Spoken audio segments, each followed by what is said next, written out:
Plant disease management हमारा एक subject है फोर्थ में सेमेस्टर फोर्थ के अंदर, जिसमें हम पहले यूनिट टू करेंगे, फिर थ्री करेंगे, फिर फोर करेंगे। तो यूनिट टू की बात करते हैं। तो उसमें सबसे पहले प्रिंसिपल के बारे में पूछा जाता है कि प्लांट डिजीज मैनेजमेंट का प्रिंसिपल क्या है। ठीक है, तो पहले जान लेते हैं प्लांट डिजीज मैनेजमेंट काम क्या करता है। तो उसका मेजर एम होता है कि रिड्यूस करना इम्पैक्ट, डिजीज के इम्पैक्ट को क्रॉप्स के ऊपर। अब क्रॉप्स के ऊपर क्या, ग्रोथ और डेवलपमेंट में ही तो आ सकता है, डेवलपमेंट से क्या अल्टीमेटली यील्ड आएगी। ठीक, तो इस यही कंट्रोल किया जा सकता है। ठीक है, अब पैथोजेंस क्या हो सकते हैं, पहले bacteria, fungi, virus, nematode and बहुत सारे अदर हो सकते हैं माइक्रोब्स। ठीक है, इफेक्टिव डिजीज मैनेजमेंट एंड जो होता है वो डिजीज ट्रायंगल बेस्ड होता है। डिजीज ट्रायंगल क्या चीज है, वो थ्री कंडीशंस को रिप्रेजेंट करती है, जिसमें एक ससेप्टेबल होस्ट होता है, जो कि वो रिप्रेजेंट करता है एक ऐसे होस्ट को जिसको डिजीज होता है या वल्नरेबल होता है डिजीज के लिए। विलोरेंट पैथोजन, पैथोजन होता है जो डिजीज कॉज करता है। फेवरेबल एनवायरनमेंट, ये एक ऐसा फैक्टर है जो सपोर्ट करता है पैथोजन की ग्रोथ को और इन्फेक्शन को। अगर इनमें से कोई भी एक चीज प्रिवेंट कर दी जाए या रिड्यूस कर दी जाए, तो डिजीज का डेवलपमेंट के चांसेस बहुत ज्यादा खत्म हो जाते हैं। इसके बाद आता है हमारा डिजीज। ये हाँ, डिजीज के की प्रिंसिपल क्या है। एक की प्रिंसिपल इसमें है, सबसे पहले तो एक्सक्लूजन। एक्सक्लूजन क्या फंडामेंटल प्रिंसिपल है प्लांट डिजीज मैनेजमेंट में, जिसका काम होता है प्रिवेंट करना होता है कि पैथोजन स्टेब्लिश हो, उससे पहले उसको अलग कर दें। मतलब मान लो हमने कोई ऐसा प्लांट आइडेंटिफाई किया जिसमें डिजीज हो रहा है, हम उस प्लांट को ही खाट फेंकेंगे। जस्ट लाइक नॉर्थ कोरिया में किम जोंग उन ने किया था, उनके में आई थिंक एक दो लोग को कोविड पॉजिटिव हुए, उन्होंने उनको सीधा मरवा दिया। It involve strategies that keep disease causing organism away. हाँ, ये कुछ ऐसी स्ट्रेटजीज को फॉलो करते हैं जिससे डिजीज कॉजिंग ऑर्गेनिज्म दूर ही रहे, ये हमारे फील्ड से, नर्सरी से, ग्रीन हाउसेस से, स्टोरेज फैसिलिटीज से। ठीक है, अब कंसेप्ट क्या है एक्सक्लूजन का। Exclusion is based on the idea that the best way to manage plant disease is to stop the pathogen from entering the crop ecosystem in the first place.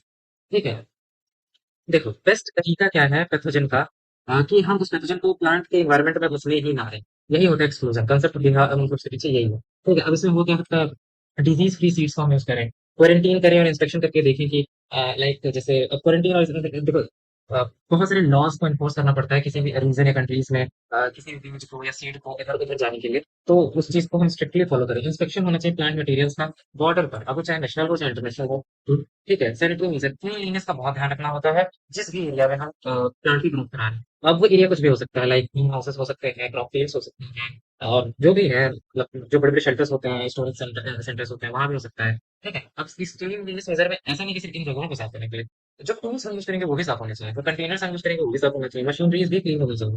ठीक है, तभी जाकर के हम एक अच्छा उसका डेवलपमेंट कर सकते हैं, मतलब अच्छे से प्लांट का डेवलपमेंट कर सकते हैं ताकि उसमें डिजीज ना लगे। Physical barrier and isolation, isolation of new plant material और sensitive crop for potentially infected field. देखो ऐसे नए प्लांट मटेरियल्स जिसमें जो क्रॉप के लिए सेंसिटिव प्रॉपर्टीज हो करते हैं, उनको हम पहले ही आइसोलेट कर दें, जिससे कि मतलब जो कि हमारी फील्ड को बहुत ज्यादा अफेक्ट कर सकते थे, उनको हम पहले ही अलग कर देंगे, तो भी हमारा काम बन जाएगा। Use of insect proof net, insect proof nets का यूज करें, स्क्रीन लगा दें जिससे कि इंसेक्ट वेक्टर्स को अटैक ना करें। फील्ड सैनिटेशन, ऐसा नहीं है कि हमसे जगह मतलब वो पर्टिकुलर फील्ड का भी मतलब सामान का ही सैनिटेशन करें, या नर्सरीज है तो नर्सरीज को ही सैनिटाइज करें, नहीं। और तरीके से साफ सफाई होनी चाहिए, जैसे प्लांट में पहले भी, जैसे कि जिस खेत में भी हम उगा रहे हैं उसमें पहले भी प्लांट्स उगे होंगे, बट ऐसा तो है नहीं कि वो प्लांट्स क्या कहते हैं उनमें डिजीज नहीं होगा, उनके डेब्रिस में या उनका जो मतलब एक्स प्लांट रह गया उनमें कोई भी वायरस या बैक्टीरिया नहीं हो सकता है, इसलिए हम उसको भी प्रिवेंट करेंगे, मतलब जला देंगे या दफना देंगे, कुछ भी करेंगे, लेकिन हम उसको हटा देंगे वहां से। एक्सक्लूजन क्या है, ये हमारा फर्स्ट लाइन ऑफ डिफेंस है। ठीक, सबसे पहले हम यही कोशिश करते हैं कि हम उस चीज को होने ही ना दें, आने से पहले एक्सक्लूड कर दे, ताकि हमको कॉस्टली कंट्रोल मेजर बाद में ना लेना। ठीक, क्वारंटीन क्या होता है, ये एक रेगुलर प्रैक्टिस है जो हर बार किया हमेशा किया जाता है। इसमें क्या होता है कि इंट्रोडक्शन, एस्टेब्लिशमेंट और स्प्रेड तीनों पर ध्यान दिया जाता है। या नए ज्योग्राफिकल एरियाज में इन countries crucial component plant in bio security specially for controlling exotic and highly distributed plant. देखो जैसे कोई प्लांट नया नया किसी एरिया में, तो उसके लिए कोई सेंसिटिव, उसके लिए सबसे पहले बात मान लो कोई हार्मफुल प्लांट है, वो आया नई जगह पे। ठीक है, अब वो क्या कर सकता है, वो पूरा तबाह कर सकता है, खत्म कर सकता है, एलियन स्पीशीज इन्वेजन की तरह, क्योंकि उसका कॉम्पिटिटिव टाइप का तो कुछ होगा नहीं, वो एज इट इज ही रहने वाला है। लेकिन किसी चीज को रोकने के लिए हम, जैसे कोई भी प्लांट आता है तो उसको क्वारंटीन किया जाता है, वो रेगुलर प्रैक्टिस में हमेशा किया जाता है, जिससे bio security specially for controlling exotic and highly destructive disease. ठीक है, और इसका यूज इसीलिए किया जाता है जैसे कि हम ये जो बायो सिक्योरिटी का क्या मतलब है, जैसे कोरोना वायरस है वो एक आउटब्रेक था, बायो सिक्योरिटी मेंटेन नहीं होगी, तो बायोलॉजिकल सिक्योरिटीज का ध्यान रखेगा। एक्सोटिक, एक्सोटिक तो बाहर से आने वाले बायोलॉजिकल एजेंट्स है। द मेन गोल क्या है, protect agriculture and natural ecosystem by restricting the movement of potentially infected plant material, soil, vector disease. ठीक है, अब क्वारंटीन का मतलब सिर्फ ऐसा नहीं कि सिर्फ प्लांट मटेरियल का क्वारंटीन हो सकता है, मैम सॉइल का भी हो सकता है, वेक्टर्स का भी हो सकता है, कि मतलब ये किसी की तरह कहीं पे वेक्टर का काम कर सकता है। मतलब मान लो कोई पैथोजन है, जो कि ऐसा डायरेक्टली तो कोई इम्पैक्ट नहीं कर रहा, बट किसी पैथोजन के साथ इंटरेक्ट कर दे रहा है, ठीक? तो उसको भी क्वारंटीन किया जाता है। और ये होता कैसे है? सबसे पहले इंस्पेक्शन होती है और मॉनिटरिंग होती है। प्लांट मटेरियल को, चाहे वो सीड हो, कटिंग हो, ट्यूबर हो, फ्रूट हो, नर्सरी का कोई स्टॉक हो, उसको प्रॉपर इंस्पेक्शन किया जाता है बॉर्डर पे या पोर्ट्स पे या एंट्री पॉइंट, जहाँ से भी देश के अंदर आया जा सकता है। इंस्पेक्शन का एम होता है सिम्टम्स को डिटेक्ट करना पैथोजन के अंदर, ठीक है? अब रिस्ट्रिक्शन और प्रोहिबिशन ऑफ मूवमेंट, अब मूवमेंट को, प्लांट के मूवमेंट को रिस्ट्रिक्ट कर देते हैं कुछ टाइम के लिए। ये सब हम क्वारंटीन के अंदर ही पढ़ लेते हैं, ठीक है? और उससे होता क्या है, जैसे हाई रिस्क एरियाज से अगर कुछ प्लांट्स का इम्पोर्ट या एक्सपोर्ट हो रहा है, ठीक है? तो वो भी एक मैटर करता है, तो इसलिए वो सारी चीजों को पहले ही बैन कर देते हैं, ठीक है? अब बैन जरूरी नहीं है कि ये इंटरनेशनली ही हो, तो हो नहीं, स्टेट में भी हो सकता है, डोमेस्टिक और इंटरनेशनल कुछ भी हो सकता है, ठीक? अब आइसोलेशन एंड होल्डिंग, सबसे पहले क्या आता है, ये थर्ड है आइसोलेशन एंड होल्डिंग पीरियड। देखो, जो भी प्लांट मटेरियल मान लो हमने किसी ऐसी जगह से लिया जो बहुत ज्यादा इन्फेक्टेड प्लेस था, हाँ, ठीक है? तो उस प्लांट मटेरियल को पहले आइसोलेट करके रख दिया जाता है, क्वारंटीन स्टेशन बने होते हैं वहां पे, ठीक है? और ऑब्जर्व करते हैं जब तक इन्फेक्शन शो नहीं करता, तो फिर प्लांट जो है वो काफी टाइम के बाद, जब तक हम क्वारंटीन करके रख रहे हैं तब तक वो कोई डिजीज नहीं शो करता, तो हम पे कर देते हैं, हाँ भाई ले जाओ, कोई दिक्कत नहीं। Restriction of infected material, any plant material, अब मान लो कोई ऐसा मटेरियल मिल गया क्वारंटीन पीरियड के दौरान जो कि डिस्ट्रक्शन पास कर सकता था, उसको वहीं के वहीं खत्म कर देते हैं।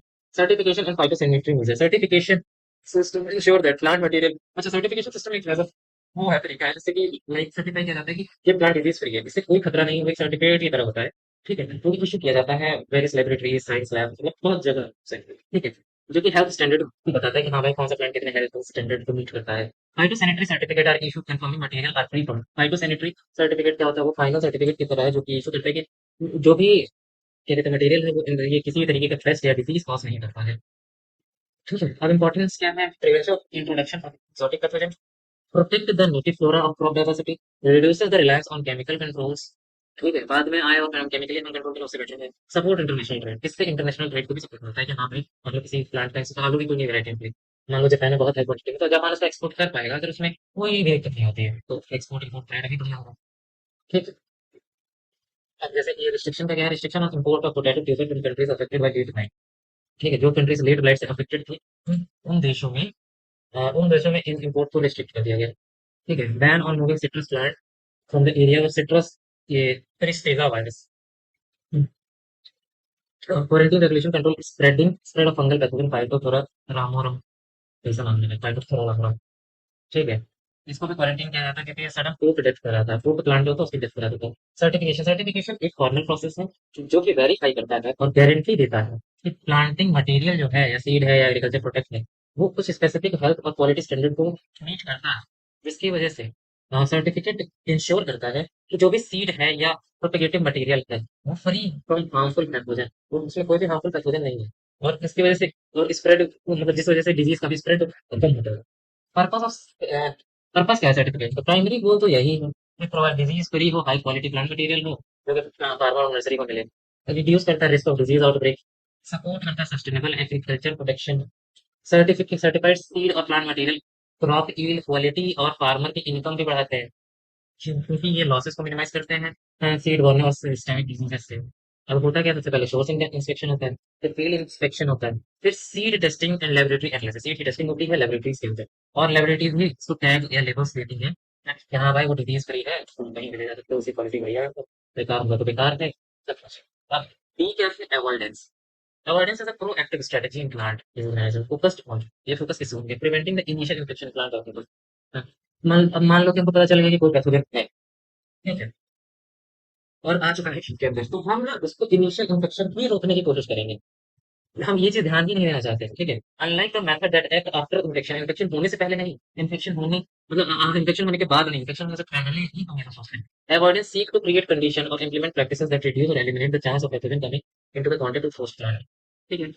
कंसेप्ट ऑफ अवॉइडेंस का कंसेप्ट क्या है, based on the idea if susceptible host never encounter the pathogen और if environment condition necessary for disease development are unfavorable, disease cannot be, हाँ, disease can be prevented, हाँ जाहिर सी बात है, वो disease ट्रैकर की तो तीन चीजें थी, अगर मान लो होस्ट जो उसके लिए वल्नरेबल था वो उस पैथोजन से मिले हैं, या फिर जो मिल गया है तो वैसा इन्वायरमेंट कंडीशन नहीं आ जाए कि डिजीज होगा, तो कभी वो कोई इफेक्ट नहीं करेगा, जिसे कहते हैं अवॉइडेंस।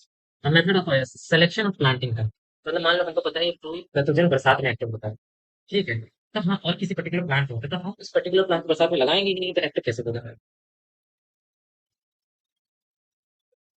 तो जैसे इधर लिखा है and timing, sowing and or planting to avoid period favorable for pathogen development and radiation behavior. For example, planting after the main spore dispersal period. मतलब मान लो प्लांटेशन तो करते हैं जब स्पोर के डिस्पर्सल पीरियड बीत जाता है तो उससे होगा क्या? प्लांट स्पोर से मिलेगा ही नहीं। ठीक है। चॉइस ऑफ प्लांटिंग साइट और प्लांट नहीं मिलेगा तो डिजीज नहीं। Choice of planting site, selecting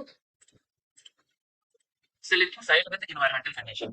ठीक है, अब हम एनवायरमेंटल कंडीशन से पता करेंगे जो कि अनसुटेबल होगा पैथोजन के लिए, उससे भी डिजीज नहीं मिलेगा। मतलब planting crop on well drained soil to avoid root rot disease that develop in water log condition. हाँ, वेल ड्रेन्ड सॉइल के अंदर हम ऐसा प्लांट लगाएं जिसके रूट में डिजीज तब हो सकती थी जब वाटर लॉग कंडीशन बने।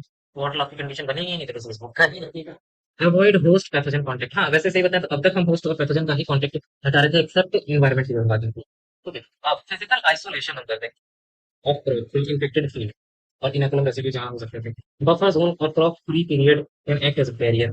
क्योंकि अवॉइडेंस ऑफ वेक्टर, वेक्टर को भी हम मैंने viral and bacterial disease insect vector. Avoidance include controlling vector population और planting when the vector activity is. अब सबसे लास्ट पॉइंट आता है इरेडिकेशन के बारे में क्लियर।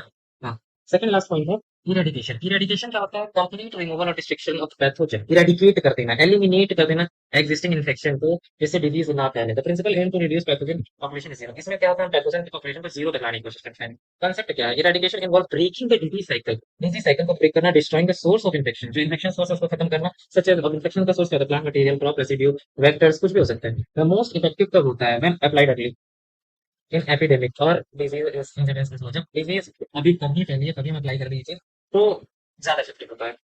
अब मेथड ऑफ इरेडिकेशन।